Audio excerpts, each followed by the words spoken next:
TB, mitos atau fakta. Ini ada Dokter Betty Yuliana FSP atau spesialis paru dari RSUD Sleman. Ya, selamat siang Dokter Betty. Ya, Dokter Betty, apakah bisa mendengar suara saya, Dokter? Selamat siang Mbak Lulu. Alhamdulillah ini sudah bisa tersambung. Apa kabar?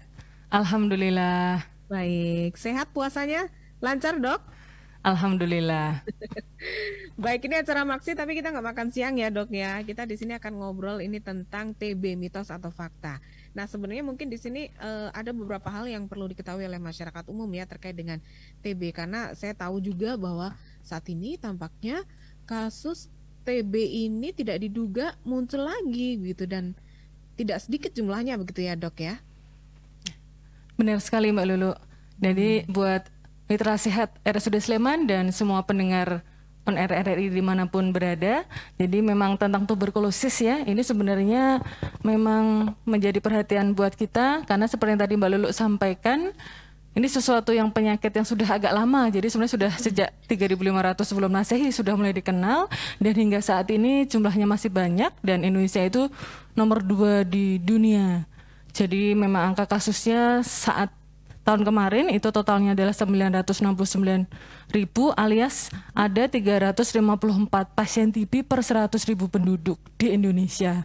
Seperti itu Mbak Lulu. Jadi memang menjadi Iya, PR Kakak, buat saya kita juga semuanya. menjumpai nih beberapa ada nih anggota keluarga tapi saudara begitu ya yang juga kaget nih tiba-tiba loh kok tiba-tiba kena TB dan itu tidak hanya satu begitu dan ini sebenarnya apa sih dok yang terjadi mungkin bisa cerita dulu kenapa kasus ini TB sekarang muncul lagi begitu. Jadi memang untuk TBC ini TB atau kita sebut tuberkulosis ya, ini sebenarnya adalah memang suatu penyakit menular yang disebabkan oleh kuman Mycobacterium tuberculosis. Dan kenapa kemudian terasa semakin banyak seperti itu? Karena memang penularannya yang gampang, penularannya lewat percikan dahak seperti itu. Nah, sehingga bisa jadi kok sekarang jadi TB.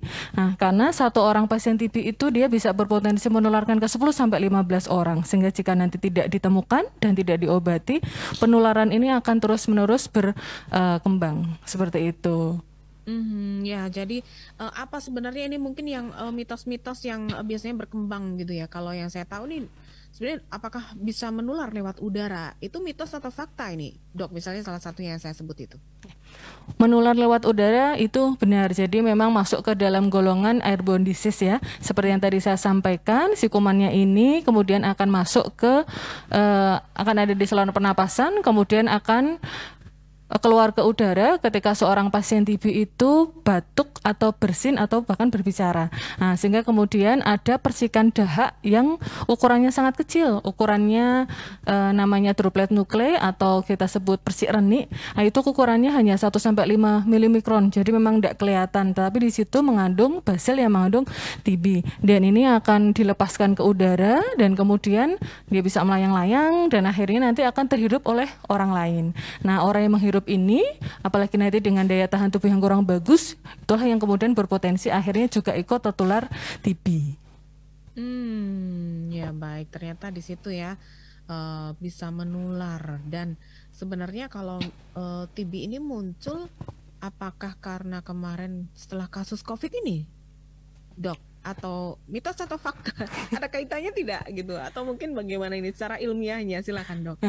Kemarin memang karena kasus COVID yang kemudian kita pandemi, akhirnya memang juga lebih banyak kemudian berkembang telemedicine sehingga memang kenapa kemudian kemarin tampak rendah itu sebenarnya karena temuannya yang rendah, karena kemudian orang takut untuk datang ke fasilitas kesehatan seperti itu. Jadi memang temuannya yang rendah dan ketika kemudian memang pandemi sudah mulai berakhir dan memang belakang ini juga kita sudah mulai menggalakkan penemuan kasus secara aktif sehingga kemudian kesannya memang angka TB-nya jadi terkesan melonjak.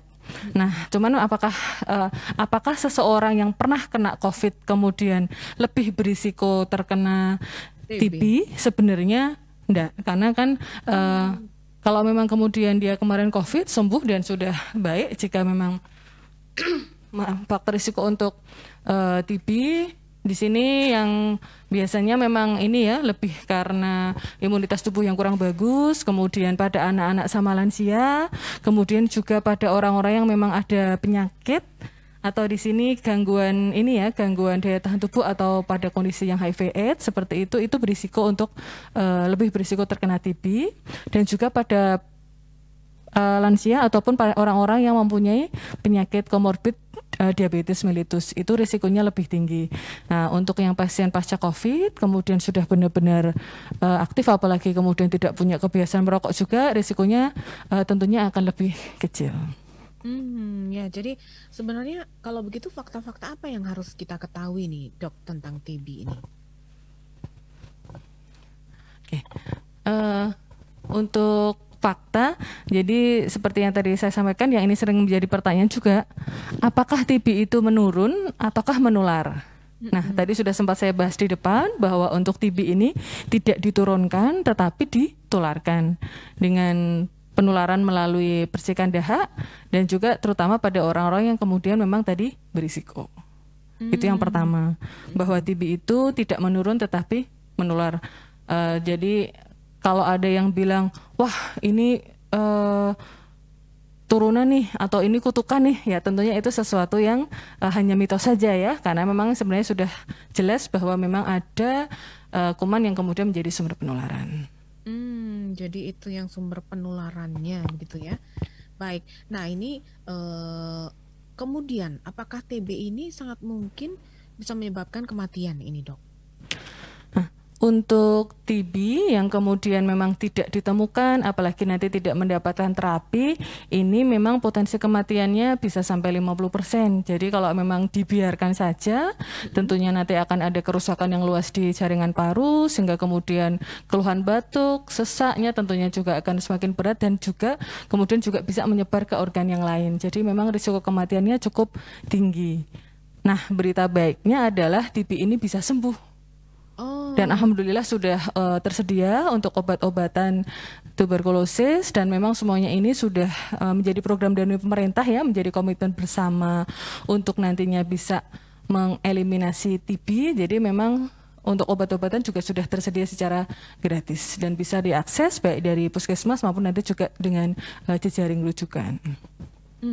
Ya baik, nah ini kan tentu saja kalau tadi kita tahu bahwa TB itu bisa sembuh ya. Kemudian apa bedanya dengan misalnya kita kenal, membedakan itu TB atau itu batuk biasa atau itu pneumonia atau itu radang paru, itu bedanya seperti apa, Dok? Menarik sekali pertanyaan Mbak Lulu. Jadi kita dulu sempat menjadikan ikon BBB, bukan batuk biasa seperti itu. Bukan batuk biasa. Bukan batuk biasa. Nah, karena memang untuk TB ini dia khasnya adalah nanti ada batuk 2 minggu atau lebih. Nah, untuk batuknya sendiri ini bisa berdahak, bisa tidak berdahak, dan kadang-kadang juga ada bercak darah. Nah, kemudian ada gejala lain yang juga mengikuti, bisa sering ada demam, kemudian ada penurunan berat badan, atau ada keringat malam padahal sedang tidak melakukan aktivitas fisik yang cukup berat. Itu khasnya dari batuk bukan biasa ini. Nah, tadi Mbak Lulu sempat bertanya apa bedanya dengan pneumonia atau yang lain gitu ya. Jadi biasanya kalau pneumonia atau bisa dibilang radang paru itu memang biasanya infeksi. Nah, di jaringan paru, dan biasanya dengan pemberian antibiotik yang standar itu dia biasanya perbaikan. Jadi penyebabnya bisa kalau dari pneumonia sendiri bisa dari virus seperti kemarin pas kita COVID-19 itu, kemudian juga bisa berbagai macam bakteri dan juga bisa jamur. Dan biasanya dengan pemberian obat dia sudah baik. Nah, ini juga yang kemudian biasanya kita berikan di awal. Kalau misalnya memang ini sudah diobati dengan antibiotik yang standar dan tidak sembuh, kita perlu pikirkan, jangan-jangan kumannya memang yang bukan biasa ini, gitu. Yang kemudian nanti kita lacak ke berarti tandanya TB. kalau misalnya batuknya 2 minggu tuh nggak sembuh begitu ya? Kalau batuknya 2 minggu tidak sembuh-sembuh, itu cek lagi untuk parunya begitu ya, Dok ya? Iya, nanti kita perlu lihat apakah memang ini mengarah ke flek paru, termasuk juga dengan atau TBC ya, yang dengan gejala-gejala pendamping lainnya tadi, atau kadang-kadang juga ada faktor dari alergi atau ternyata karena sebab lain. Dalam hal ini kita masih juga ada penyakit-penyakit paru kronis lainnya seperti misalnya PPOK, atau juga kita perlu memikirkan screening juga ke arah apakah ada kemungkinan ke arah kanker paru, terutama pada pasien-pasien yang mempunyai riwayat merokok yang berat. Ya baik. Nah, di sini ada pendengar ini yang bergabung, Dok. Sebentar, ini dari Kris ya. Ada pasien setelah diobati 2 bulan hasilnya negatif. Apakah berarti sudah sembuh, Dok? Tapi mengapa minum obatnya harus 6 bulan? Terkait dengan isolasi pasien TB, apakah alat-alat makannya harus disendirikan begitu? Oke, terima kasih sekali pertanyaannya. Jadi untuk pengobatan TBC itu memang harus jangka panjang. Memang untuk yang TB itu kita ada dua ya, yang kemudian sensitif obat dan ada juga yang namanya TB kebal obat. Nah, untuk yang TB sensitif obat ini pengobatannya minimal 6 bulan. Dan memang untuk pengobatan 6 bulan ini ada 2 fase. Yang 2 bulan pertama adalah fase intensif, di mana diberikan 4 jenis obat. Dan untuk yang 4 bulan berikutnya, fase lanjutan ini hanya menggunakan 2 jenis obat. Nah, menjadi pertanyaan, kenapa kemudian harus 6 bulan? Karena memang kuman TB ini metabolismenya agak lambat gitu ya, jadi memang dia perlu jangka panjang untuk kemudian benar-benar bisa benar-benar bisa semuanya mati gitu. Nah, kalau tadi pas bulan kedua tadi dikatakan dahaknya sudah negatif ya. Nah, ini berarti memang respon pengobatannya baik. Karena memang kalau pas di awal itu dia memang pemeriksaan dahaknya positif, biasanya dalam 2 bulan pertama itu seharusnya dahaknya sudah negatif. Dan memang nanti, tapi masih tetap harus melanjutkan sampai ke 6 bulan seperti yang tadi saya sampaikan, karena memang sifat dari kuman TB-nya itu yang perlu benar-benar sampai ke yang ada beberapa yang kayak tidur seperti itu saking lambatnya metabolismenya, sehingga harus sampai 6 bulan. Dan nanti di akhir bulan ke-5 sama di akhir bulan ke-6 kita juga lakukan pemeriksaan dahak ulang, dan alhamdulillah jika hasilnya negatif, disitulah nanti kita nyatakan pasien itu sembuh gitu. Nah, cuman tadi ada pertanyaan terkait untuk penularan ya. Nah, ketika tadi di akhir bulan kedua itu dahaknya sudah mulai negatif, di sini tentunya risiko penularannya sudah mulai turun. Karena berarti dahak yang dia keluarkan, apalagi kalau misalnya tadi batuk atau bersin, itu tentunya kandungan bakterinya juga sudah sangat turun, sehingga tentunya biasanya sudah kita perbolehkan untuk beraktivitas kembali. Itu. Ya, baik. Nah, begitu ya. Jadi memang pengobatannya. Kemudian alat-alat makannya harus disendirikan begitu, Dok? Nah, ini juga bagian dari mitos ya. Jadi karena tadi penularannya lewat percikan dahak, jadi kalau misalnya cuma duduk bareng, makan bareng, selama kemudian pas makan tersebut tidak ada episode batuk-batuk tanpa masker, tentunya kemungkinan untuk ada percikan yang keluar yang bisa dihirup sama orang lain tentunya juga sedikit. Seperti itu. Jadi kalau emang batuknya sudah tidak ada, sekedar makan bersama, tentunya tidak kemudian menjadi faktor yang menjadi penularan. Ya, baik. Nah, ini tentu saja ya sudah ditanggapi ya tadi ya untuk Mbak Kris ya tadi ya. Baik. Nah, ini kemudian untuk TB ini sendiri ya, Dok ya. Karena ini kan tadi sebenarnya kita tahu bahwa ada bedanya dengan batuk biasa atau pneumonia, bahkan juga disebut sebagai bukan batuk biasa gitu ya, Dok ya tadi ya. Nah, sebenarnya kapan kita harus memeriksakan bahwa itu untuk mengetahui itu TB atau bukan? Setelah 2 minggu batuk atau bagaimana ini, Dok? Benar sekali, untuk memastikan itu TB paru atau bukan pada dewasa, memang ketika ada batuk lebih dari 2 minggu dan belum sembuh, misalnya kita sudah minum obat-obatan yang biasa, itu saatnya untuk kemudian memeriksakan diri. Nah, bedanya lagi adalah pada TB pada kasus anak. Karena pada kasus anak ini justru yang sering kita dapatkan adalah pertumbuhan yang kurang optimal, dalam hal ini berat badan yang sulit naik atau cenderung turun, kemudian biasanya memang juga disertai ada keluhan batuk yang berulang. Jadi justru kalau ada anak-anak yang kemudian memang batuk berat badannya sulit naik, kita juga perlu waspada nih, ada penyakit yang lain apa tidak, dan termasuk salah satu yang harus kita screening adalah mengarah ke TB pada anak apa tidak. Begitu. TB pada anak, apa bedanya dengan TB pada dewasa ini, Dok? Bedanya kalau sesama anak dia itu tidak menular. Jadi misalnya ada anak yang kena flek nih, kemudian main bareng sama teman-temannya. Apakah kemudian temannya bisa tertular dari anak tersebut? risikonya kecil karena justru pada anak-anak biasanya dia belum mampu batuk secara efektif sehingga kemudian percikan dahak yang menular pun juga akan jarang seperti itu. Dan justru kemudian ketika ada kasus TBC pada anak yang harus kita cari siapa nih orang dewasa di sekitarnya yang menjadi sumber penularan. Oke. Ya, jadi ternyata orang dewasa bisa jadi sumber penularan pada TB anak-anak ya. Nah, ini yang perlu diperhatikan sebenarnya untuk pengobatan TB ini kan tadi sempat ditanyakan juga terkait isolasi gitu ya. Itu asalkan tidak pada saat batuk tetap memakai masker itu masih tetap aman ya dok ya. Nah kemudian untuk penularan ini tadi dok sebenarnya kalau penularan TB ini apakah bisa terjadi misalnya dia satu rumah begitu dok, satu rumah dan kita kan nggak tahu apakah kita harus melakukan juga misalnya sterilisasi itu juga dilakukan rutin seperti pada saat kasus COVID merebak dulu begitu dok. Nah, jadi terkait untuk isolasi, karena memang tadi itu ada kuman yang berisiko ditularkan ke orang lain, selama memang tadi 2 bulan pertama, ini memang biasanya kita minta untuk membatasi kontak. Jadi biasanya kalaupun bekerja kita berikan surat izin terlebih dahulu untuk mengurangi risiko kontak dengan teman yang di lingkungannya, seperti itu. Dan kemudian untuk yang dengan tetap menggunakan masker. Nah, kemudian untuk yang serumah bagaimana? Jadi untuk kasus TB ini ada yang namanya investigasi kontak. Nah, ketika tadi ada satu kasus, maka kita perlu melihat yang serumah, yang kontak serumah dan juga kontak erat. Kontak erat di sini bisa yang kemudian memang bertemu secara intens gitu ya. Dari situ nanti akan kita lihat terlebih dahulu ada gejala yang mengarah ke TB apa tidak. Ada batuk dan teman-temannya tadi, kalau memang ada, kita akan lakukan pemeriksaan untuk dahak. Dan jika memang tidak ada, nanti kita screening juga apakah ada kemungkinan adanya TB yang masih tersembunyi atau istilahnya TB laten. Karena memang ketika seseorang itu terpapar kuman TB masuk ke tubuh, itu sebenarnya sebagian besar itu bisa melawan dengan daya tahan tubuh yang baik. Yang terinfeksi hanya sekitar 30%. Nah, dari 30% yang terinfeksi itu, yang benar-benar sakit itu sebenarnya hanya 5%.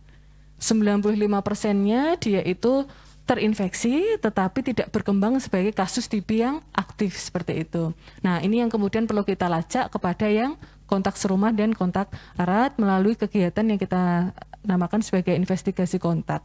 Sehingga nanti kalau ternyata TB ya kita obati sekalian biar nggak sampai ada infeksi yang pingpong. Kalau ternyata statusnya adalah TB laten, terinfeksi tetapi tidak muncul gejala, kita juga ada terapi untuk pencegahan agar nanti tidak berkembang menjadi sakit TB yang aktif. Oke, baik. Baik, ini karena waktu juga dokter yang membatasi, sebenarnya masih banyak yang ingin saya tanyakan tentang TB ini ya. Nah, ini mungkin bisa disampaikan juga himbauan atau pesan ke masyarakat ya terkait dengan TB, mitos atau fakta. Nah, ini sebaiknya kapan juga kita sering rajin memeriksakan kesehatan, tidak menyepelekan batuk begitu ya dok ya. Silakan dokter. Untuk tuberkulosis ini adalah sesuatu yang kemudian bisa disembuhkan, jadi ini juga kemudian menjadi semangat buat kita agar kemudian tidak ragu untuk segera memeriksakan diri jika ada gejala batuk lebih dari 2 minggu atau kemudian ada demam sumber-sumber, kemudian ada keringat malam dan ada penurunan berat badan. Dan kemudian tetap untuk selalu kita menjaga perilaku hidup bersih dan sehat, termasuk juga untuk tetap aktivitas olahraga yang fisik yang cukup, kemudian pola makan yang bergizi, kemudian cuci tangan, dan kita selalu menerapkan etika batuk dan bersin. Karena untuk meminimalisir penyebaran ketika kita batuk atau bersin. Dan kemudian salah satu juga yang penting terkait TB ini adalah ventilasi dan sirkulasi udara yang baik.